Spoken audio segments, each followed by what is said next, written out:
In today's video, we are making home canned salsa with only 3 ingredients and no special canning equipment needed. Let's check it out.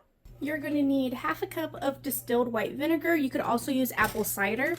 I have a Miss Wages packet here. I got it for $1. All you need are 6 canned tomatoes or 6 pounds of regular tomatoes and vinegar. So let's get started. I have just a regular pot here filled with some water. We're going to get that boiling. Make sure you have one that's high enough to cover the jars and has a lid. Now for the jars, I use jars that have a resealable top. So as long as it has a button and a rubber seal, you could use these to can new things. I have had great luck with these, and I think you will too. So if you save your jars, you can reuse these and can some of your home canned stuff. If not, just use a regular ball canning jar. Half a cup of vinegar, and then we're just adding 1 pouch of this.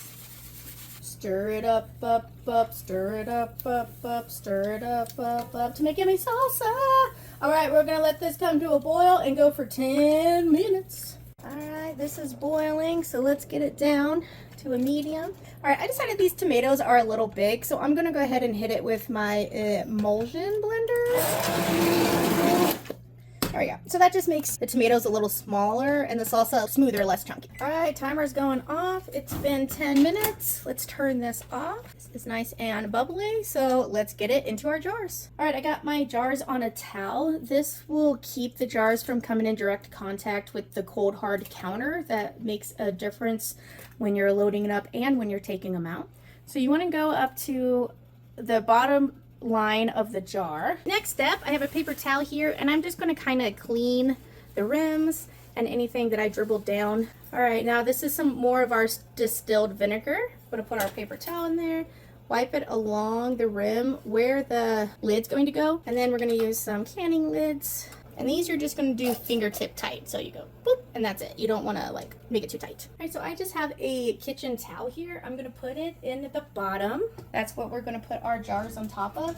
And that's going to keep them from boiling against the bottom. Now, most important thing is that the water is 1 inch above the jars. Now, once this comes to a rolling boil, we are going to process these for 20 minutes.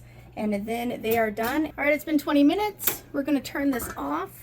We're going to take our top off here, and we're going to let this cool down for 5 minutes before we take them out and put them on our towel.